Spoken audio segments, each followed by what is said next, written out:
जी आज हम आपको दर्शन करा रहे हैं गुरुद्वारा साहिब पातशाही नौवीं बरे साहिब का। गुरुद्वारा साहब सिखों के नौवें गुरु तेग बहादुर साहब की याद में बनाया गया है।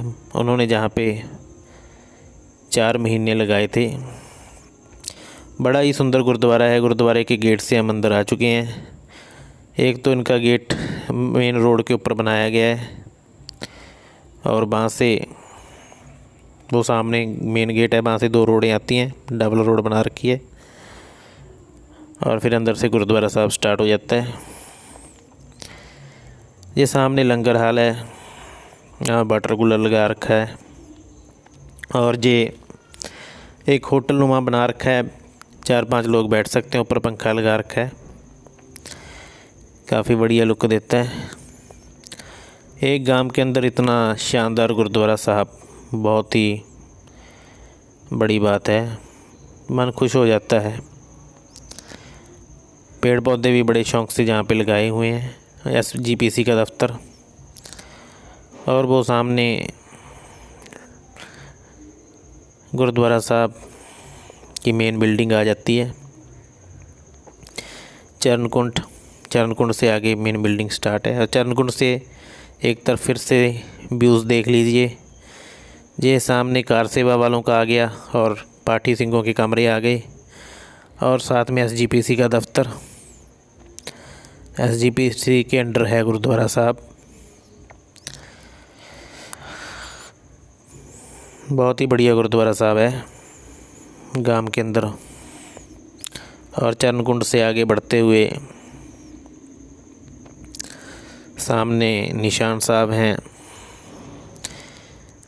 गर्मी के टाइम था जिसलिए वीडियो बनाई और लोग बहुत कम थे। दोपहर का टाइम था और गर्मियों का मौसम था, इसलिए बहुत कम लोग थे। और सामने दूसरा गेट भी है गुरुद्वारा साहब का। इसके आगे भी 2 रोड बनी हुई हैं बढ़िया, वो भी आपको दिखाएंगे। और ऊपर शेड डाला हुआ है, पहले शेड नहीं था तो गर्मी के मौसम में संगमरमर लगाया हुआ है, नीचे बहुत गर्म हो जाता है। अब शेड डाल के बहुत बढ़िया इन्होंने कर दिया है। ये देखिए, ये गुरुद्वारा साहब का दूसरा गेट है जो सीधा मेन बिल्डिंग की तरफ आता है। और साइड में जगह भी बहुत खुली पड़ी है, कच्ची जगह है। तो धीरे धीरे जहाँ पे भी पक्का फर्श लगाया जाएगा। बिल्कुल इसके सामने 2 कमरे हैं। गेट के साइड पे पाठी सिंह रहते हैं, वहाँ पे भी। ये दूसरा गेट है इसका, इसके आगे रोड शुरू हो जाती है। और जो जहाँ से हम इंटर किए थे वो 1 नंबर गेट है, ये 2 नंबर गेट है। और जो सामने आप देख रहे हैं बिल्डिंग, ये हाल है दीवान हाल, जहाँ पे समागम वगैरह होते रहते हैं। ये भी काफ़ी खूबसूरत और पूरा लंबा चौड़ा है। काफ़ी सिख संगतें जहाँ पे आ सकती हैं, कोई भी धर्म का आ सकता है जब दीवान लगते हैं। और इसके आगे भी थोड़ी जगह है जहाँ पे पेड़ पौधे और लगे हुए हैं। ये देखिए कितना सुंदर व्यू लग रहा है गुरुद्वारा साहब का, जहाँ से दीवान हाल से देखिए कैसे खूबसूरती सुशोभित हो रही है। और तरह तरह के पेड़ पौधे लगे हुए हैं जहाँ पे।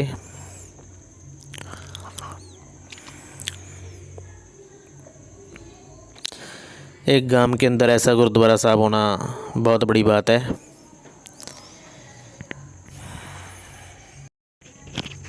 तो अभी वापस चलते हुए दरबार साहब की ओर।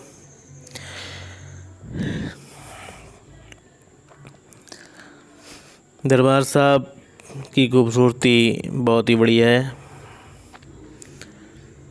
और ये ऊपर देखिए धन धन श्री गुरु तेग बहादुर साहब लिखा हुआ है।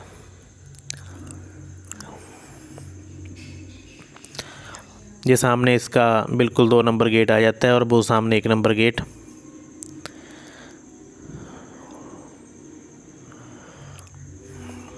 अंदर भी दरबार साहब बड़ा बढ़िया काम किया गया है और जगह जगह एसी लगाए गए हैं।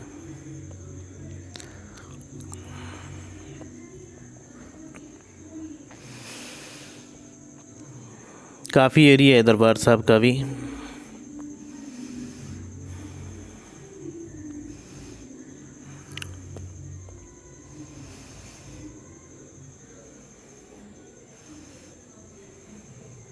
ढोल नगाड़े साइड में रखे गए हैं जो सुबह शाम सिंग बजाते हैं।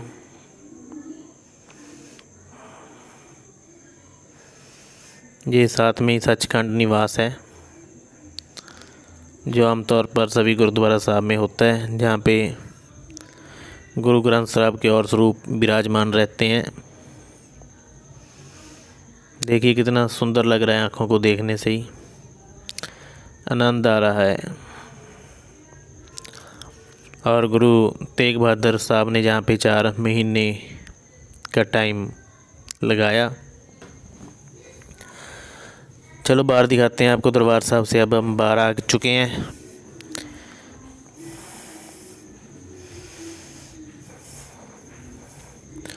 और जो 1 नंबर गेट, जो सामने रास्ता 1 नंबर गेट को जाता है जहाँ से हम इंटर हुए थे।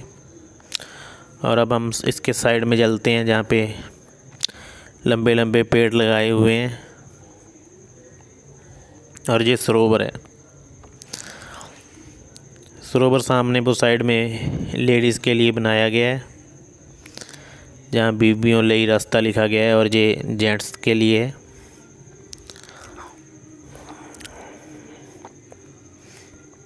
सरोवर भी बिल्कुल साफ़ सुथरा है, सफाई का बहुत ख्याल रखा जाता है जहाँ पे।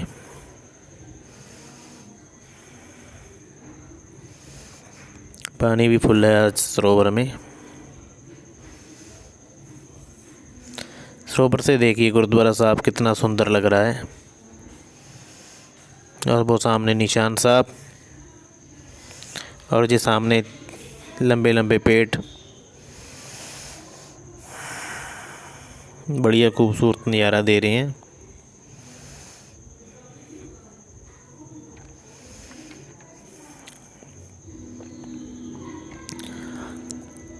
बाकी अभी हम आपको आगे दिखाएंगे। इसके बाद वापस चलते हैं 1 नंबर गेट की तरफ। पार्क एरिया भी जहाँ पे काफ़ी खूबसूरत है। समागम और जहाँ पे इकट्ठ होता है तो लोगों के बैठने की बहुत बड़ी व्यवस्था अपने आप ही हो जाती है।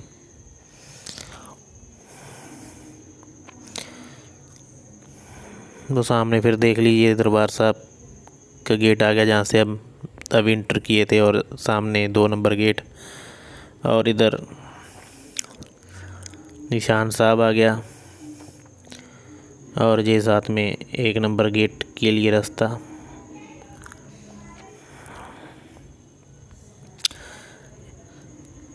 बिल्कुल सामने इसके लंगर हाल है, जहाँ पे बढ़िया लंगर, मोस्टली हर टाइम ही यहाँ पे लंगर की व्यवस्था रहती है।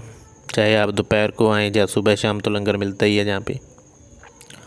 तो जहाँ पे गुरु गोविंद सिंह के पिताजी गुरु तेग बहादुर साहब तो सूलीसर से वापस आ रहे थे बड़लाडा की तरफ, तो उन्होंने रास्ते में ये गांव देखा। ये लंगर हाल है, लंगर हाल देख लीजिए। और इस गांव को देखते ही हुए उनका मन किया जहाँ पे रुकने का। अब सतगुरु की बात तो सतगुरु ही जाने। तो जैसे ही वो जहाँ पे रुके तो गांव के बहुत सारे लोग आ गए और आसपास के लोग भी आने लगे। दूर दूर से संगतें आने लगी और अपनी श्रद्धा समान बेंटें चढ़ाने लगी।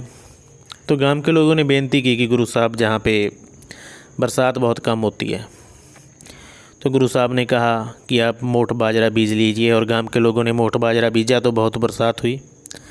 फिर गुरु साहब ने अपने घोड़ों को भी मोठ बाजरा खिलाया और उसके बाद भी बड़ी फसलें होती रही, बरसातें बहुत होती रही। तो बरसात का सीज़न 4 महीने का लगा के गुरु साहब जहाँ से बुढ़लाडा शहर की तरफ निकल पड़े और जहाँ पे वरदान किया कि जो जहाँ पे आएगा श्रद्धा समान उसकी इच्छाएं भी पूरी होंगी। तो बहुत लोग जहाँ पे आते हैं और बड़ी लोगों की मनोकामनाएं पूरी होती हैं। ये लंगर हाल के साइड पे पुराने वॉशरूम हैं, वो सामने 1 से 10 नंबर तक कमरे हैं, कोई जो दूर दूर से आता है उनके ठहरने के लिए, क्योंकि बहुत सारे लोग काफ़ी दूर से आते हैं, कोई खंड पाठ वगैरह भी करवाते हैं, तो उनके ठहरने की व्यवस्था की गई है।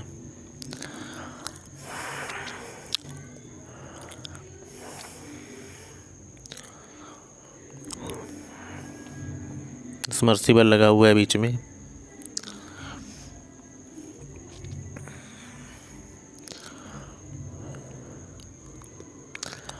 लंगर हाल थोड़ा भी पुराना हो चुका है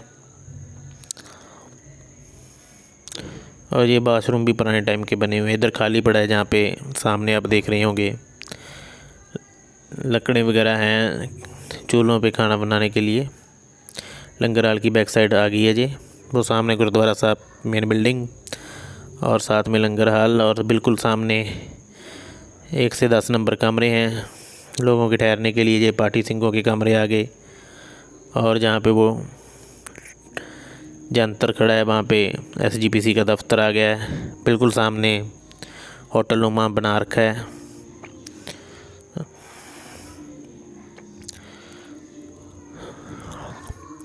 और जो लंगर हाल है बिल्कुल उसके राइट के ऊपर ये नए बाथरूम बनाए गए हैं लोगों के लिए, लेडीज़ और जेंट्स के लिए, और साथ में पानी की टंकी, जो गुरुद्वारा साहब को पानी की सप्लाई सारी जहाँ से ही आती है। और ये जहाँ से आप एक बार फिर व्यूज़ देख लीजिए, ये सारा कुछ 1 नंबर गेट इंटर होते हुए ही है। तो जहाँ पे मेला भी बहुत लगता है, बड़े दूर दूर से मेला के लिए लोग आते हैं। एकादशी को मेला लगता है जहाँ पे निर्जला एकादशी को और हर महीने की चांदनी दशमी को बहुत इकट्ठ होता है और लोग दूर दूर से आते हैं, मनोकामनाएं पूरी होती हैं। ये गुरुद्वारा साहब मानसा ज़िले के गांव बरे है।